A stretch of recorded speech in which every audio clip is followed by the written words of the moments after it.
Wait, what's this video doing in here? I'm working on the lowboy truck here. A stump. The guy was backing up and the stump must have pushed that step in and broke that and pushed the step in and bent these.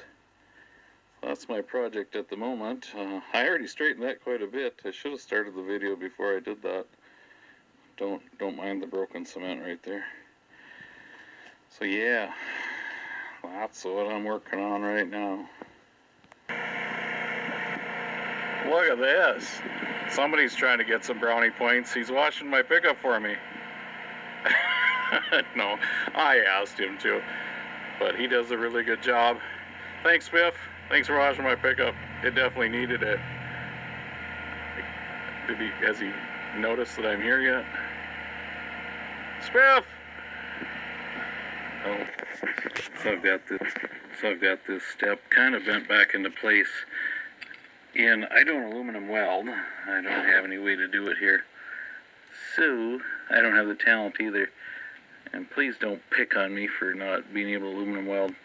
Someday I'll get around to learning that too, but in the meantime, what I like to do is I made a little bracket. I chop sawed a piece of angle iron, put it in the drill press, drilled a couple holes, and I'm going to bolt that on the inside.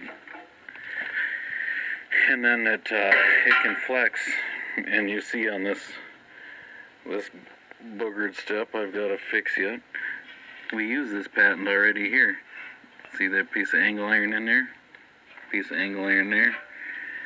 That way when it does get hit, it'll flex right there and not break, and we can still use it till we get around to fixing it. So, there you go. That's for guys that can't aluminum weld, and yes, I'm one of those guys. Okay, so it's recording. What? So we finished, or we got our little fake bracket, fix it in there, and I was telling Spiff that Dad would be proud because we used a 3-pound hammer. Well, I guess we used a big C-clamp type vice grip. Anytime you can use a 3-pound hammer and a vice grip, his two favorite tools. Now we gotta do something with this. Man, it's a nice day out. Holy smokes. Alright, on to the next one, huh? So, looks like we need an oil change in this. It's got the 3406E cat in it. And I'm going to put a Donaldson filter on there instead of that. Look at that, it hasn't been changed in a year and a half. It's got 12,000 miles on it. So it's got 306,000 miles on a 1995 Peterbilt. Is anybody going to pick on me about putting a Donaldson filter on here? Too bad, because I like Donaldson. I think they're a good brand. Am I recording? No, not at all. Notice that the height valve came undone. That little rubber. We're going to add a little washer to it, so it'll stay on there. These are the hydraulic filters here. This is the vent for the hydraulic tank. But last September, 16,660 hours on this, 302,000 miles on it. I like to write on the filters so I know exactly when they were changed. And this is just our lowboy truck, so it does not get a lot of miles, as you can see.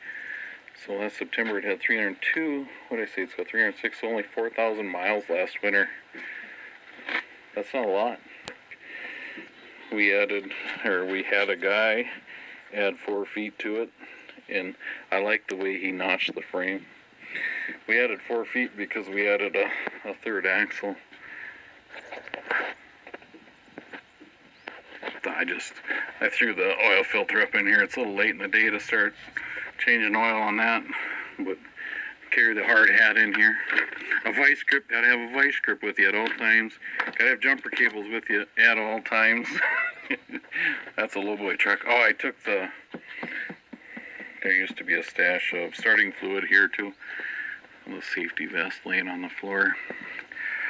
But, yeah, starting fluid and jumper cables. You gotta have that in your lowboy truck as you move stuff in the wintertime.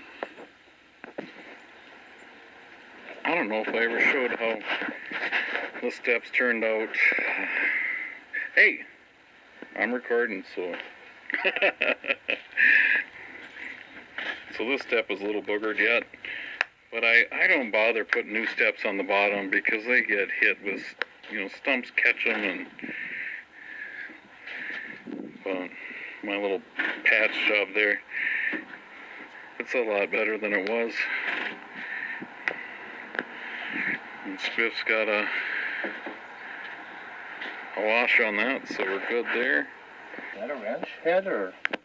Underneath it's, what is that? Maybe a 3/4. Okay. But yeah, you got the washer on there. The height valve is fixed. It looks a little bent. Yeah, it's all bent up. I wonder if we should straighten that a little bit or call it good. I was gonna show on the Green Mac. See, these fuel tank steps, they get boogered bad, and they smash in the tank.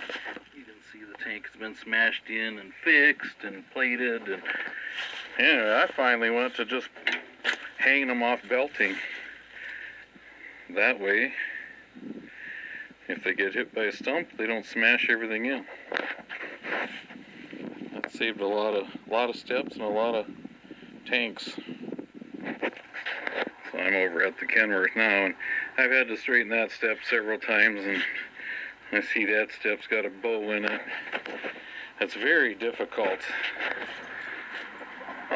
with all the stumps alongside our roads. That step's not too bad.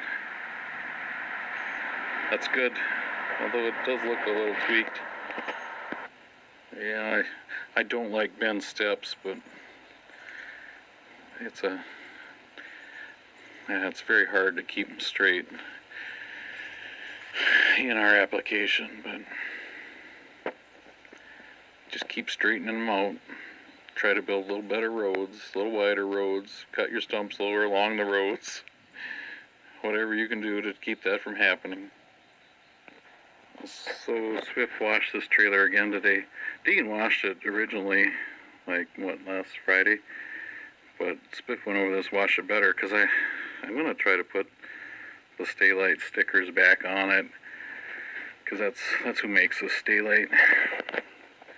But he's giving me a bad time. Oh, my phone's glitching. This isn't good. I ran out of paint, I ran out of time, I ran out of batteries last October. I stayed until, 9 o'clock at night trying to paint this thing. I mostly painted this thing in the dark. And my headlamp was dead.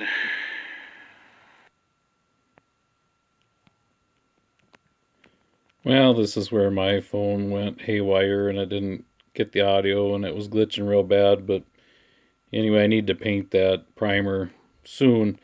And anyway, I hope you guys had a great day. Thanks for watching.